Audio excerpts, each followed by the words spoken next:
بسم اللہ الرحمن الرحیم صلی اللہ تعالیٰ علیہ وسلم۔ فارسی قواعد و انشاء کا اگلا سبق دیکھیے۔ اگلا سبق ہے طریقہ تعدیہ کے بیان میں۔ تو سنیے کہ طریقہ تعدیہ کس کو کہتے ہیں۔ پہلے طریقہ تعدیہ کہتے ہیں مصدر لازم کو متعدی یا متعدی کو ہی متعدی بنانا، اس کو طریقہ تعدیہ کہتے ہیں۔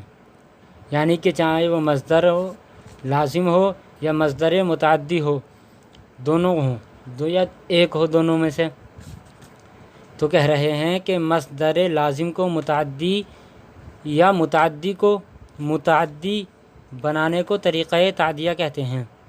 اب اس کے بعد طریقہ تعدیہ بنانے کا طریقہ یہ ہے کہ امر حاضر معروف کے آخری حرف پر زبر دے کر، یعنی کہ جیسے کہ امر حاضر معروف ہوتا ہے، جو امر حاضر معروف ہوتا ہے اسی کے آخری والے حرف پر زبر دے کر تعدیہ کی علامت بڑھا دی جائے۔ تعدیہ کی علامت کیا ہیں، کتنی ہیں، کون کون سی ہیں، وہ بتائیں گے۔ تعدیہ کی علامت دو ہیں، اندن یا انیدن۔ اندن یا انیدن یہ تعدیہ کی علامت ہیں، اور یہ تعدیہ کی علامت امر حاضر معروف کے آخری حرف پر زبر دے کر ان علامتوں کو بڑھا دیتے ہیں، لگا دیتے ہیں، تو طریقہ تعدیہ بن جاتا ہے۔ یہ ہو گیا طریقہ تعدیہ بنانے کا طریقہ، جیسے کہ ہم مثالیں دے کر کے سمجھائیں گے۔ سنیے، بسم اللہ الرحمن الرحیم۔ طریقہ تعدیہ مصدر لازم کو متعدی یا متعدی کو متعدی بنانے کا طریقہ ہے۔ وہی کہہ رہے ہیں، طریقہ تعدیہ کی تعریف کر رہے ہیں کہ طریقہ تعدیہ کیا ہے۔ تو کہہ رہے ہیں مصدر لازم کو متعدی یا متعدی کو متعدی بنانے کا طریقہ ہے۔ ٹھیک ہے، یہاں طریقہ تعدیہ کی تعریف ہو گئی، بیان کر دیا کیا ہے۔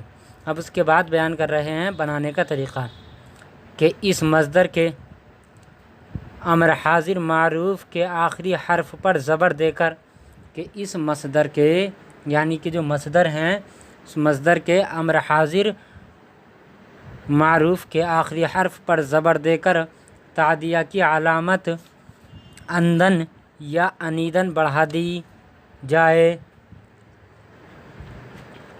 امر حاضر معروف کے آخری حرف پر زبر دے کر تعدیہ کی علامت اندن یا انیدن، یہ دو علامتیں ہیں طریقہ تعدیہ کی، اندن ہے اور ایک انیدن ہے، بڑھا دی جائے۔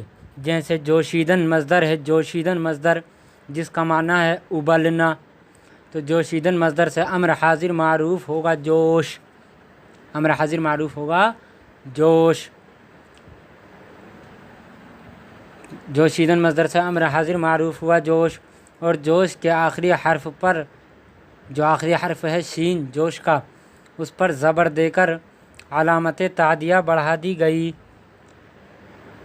دیکھو، جوشیدن مصدر ابلنا، اب جوشیدن مصدر سے امر حاضر معروف بنے گا جوش۔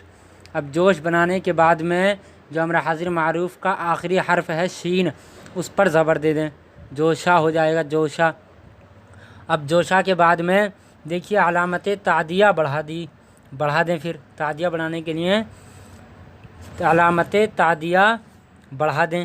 جوشا ہو گیا، تو جوشا کے بعد میں اگر اندن کی علامت بڑھائیں گے تو ہوگا جوشان دن، جوشان دن، اور اگر انیدن کی علامت لگاتے ہیں تو ہوگا جوشا نیدن، جوشا نیدن۔ دونوں کا معنی ہوگا ایک ہی، ابالنا، ابالنا۔ تو ہو گیا، جوش کے آخری حرف شین پر زبر دے کر علامت تعدیہ بڑھا دی گئی، تو جوشان دن یا جوشا نیدن ابالنا، جس کا معنی ابالنا ہو گیا، جو متعدی ہے، یعنی کہ یہ متعدی ہے۔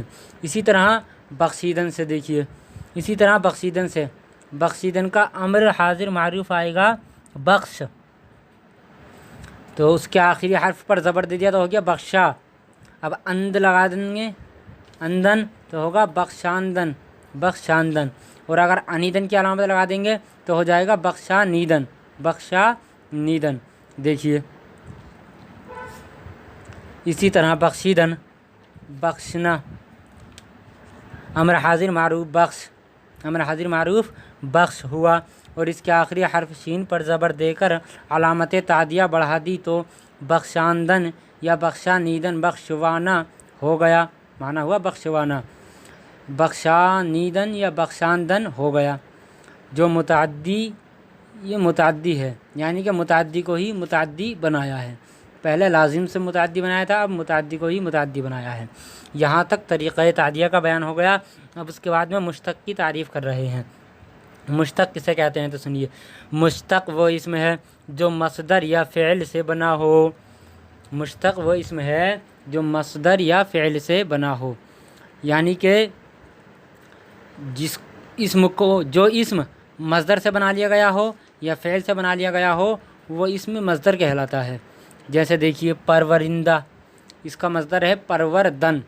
परवरदन मसदर पालने के माना में परवरिंद, तो उसी से परवरदन मसदर से इसमें फ़ाइल लाए परवरिंदा, पालने वाला। इसी तरीके से परवरदा मफ़ऊल, पाला हुआ। परवरिंदा तर, ये इसमें तफसील है जिसका माना होगा ज़्यादा पालने वाला हैं। इसी तरीके से आरामगाह, इसका माना है आराम की जगह, तो ये इसमें ज़र्फ़ है। आराम मसदर से आरामगाह, ये इसमें ज़र्फ़ है, इसका माना होगा आराम की जगह। इसी तरह कलम तराश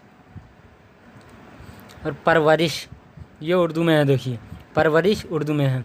अब बनाने का कायदा मुश्तक़ के, तो कह रहे हैं कि बनाने का कायदे इंशाअल्लाह आगे बताए जाएंगे।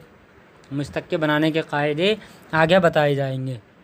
अब सुनिए, इन्होंने पहले बनावट के एतबार से इसमें की किस्में की थी कि इसमें की 3 किस्में हैं, जामिद, मसदर, मुश्तक़। तो जामिद की भी बयान कर दिया, मसदर को भी बयान कर दिया और मुश्तक़ की भी तारीफ़ कर दी। मुश्तक़ के बनाने का तरीक़ा नहीं बयान किया, लेकिन मुश्तक़ की तारीफ़ कर दी। अब उसके बाद में फिर कह रहे हैं कि इसम 2 तरह का होता है। इसम 2 तरह का होता है। कैसे कि इसम कभी मारफ़ा होता है, कभी नकीरा होता है। दोनों की अलग अलग तारीफ़ें देखेंगे इंशाअल्लाह। तो देखिए इसम को बता रहे हैं कि इसम कभी मारफ़ा होता है, कभी नकीरा। अब इसमें मारफ़ा, यानी कि जो इसम मारफ़ा होगा उसको सुनिए, उसको क्या है। मारफ़ा वो इसम है जिससे कोई मुअय्यन चीज़ मालूम हो। मुअय्यन चीज़ यानी कि जिसकी तायीन की जाए, जिस चीज़ के बारे में मालूम हो जाए कितनी है कितनी नहीं है, क्या है क्या नहीं है, जिस चीज़ को जो चीज़ मुतय्यन हो जाए उस चीज़ को इसमें मारफ़ा कहते हैं। देखिए मारफ़ा वो इसमें है जिससे कोई चीज़ मालूम हो। जैसे महमूद, अगर किसी ने महमूद कहा तो महमूद से समझ में आ जाएगा जो महमूद है, यानी कि महमूद एक ज़ात पर दलालत करता है कि ना फ़ुला लड़का या फ़ुला आदमी, तो वही महमूद से समझा जाएगा। इसी तरीके से किसी ने कहा मक्का, तो मक्का से भी समझ में आ जाएगा कि मक्का ये इसमें है और ये जगह का नाम है। मक्का मुअज़्ज़मा जगह का नाम है, खाना काबा जहाँ पर लोग काबा तवाफ़ की ज़ियारत करने के लिए जाते हैं, उसी शहर का नाम मक्का है। और इसी तरीके से कहा ये किताब, इशारा करके ये किताब, किताब कहा तो कौन सी किताब, इसमें कोई मुअय्यन नहीं है, बल्कि कहा ये किताब इशारा करके, तो ये मुअय्यन हो गई, ये चीज़ ख़ास हो गई, वही कह रहे हैं। मारफ़ा वो इसमें है जिससे कोई चीज़ मालूम हो, जैसे महमूद, मक्का, ये किताब। अब नकीरा की तारीफ़ सुनिए। इन्होंने कहा था इसम कभी मारफ़ा होता है और कभी नकीरा होता है। मारफ़ा की तारीफ़ हो गई, अब नकीरा की तारीफ़ सुनिए। नकीरा के बारे में बयान कर रहे हैं कि नकीरा वो इसम है जिससे कोई मुअय्यन चीज़ मालूम ना हो। नकीरा वो इसम है जिससे कोई मुअय्यन चीज़ मालूम ना हो। एक तो होता है मुअय्यन चीज़ यानी कि तायीन की हुई चीज़, ख़ास चीज़। लेकिन एक होता है गैर ख़ास, यानी कि ख़ास नहीं बल्कि गैर ख़ास हो, मुअय्यन ना हो, उस चीज़ को तायीन, उस चीज़ की तायीन ना की जाए। जैसे कि किसी ने कहा कलम में, तो कलम में कौन सा कलम, कोई कलम या एक कलम है। कलम तो कलम ही है, कलम बहुत सारे होते हैं, तो इसमें कोई कलम की ख़ास नहीं हुई। इसी तरीके से किसी ने कहा गोश्त फंदे कोई बकरी, गोश्त फंदे कोई बकरी, यानी कि बकरी बहुत सारी होती हैं, कौन सी बकरी है क्या है ये नहीं। या एक बकरी, गोश्त फंदे कोई बकरी जिसका माना आएगा, या एक बकरी आएगा, लेकिन इससे बकरी की तायीन नहीं हुई। अगर हाँ इशारा करके कह दिया ये बकरी, तब तायीन हो जाएगी। तो यहाँ तक हो गया सबक नंबर 2। अब इंशाअल्लाह कल सबक नंबर 3 शुरू करेंगे।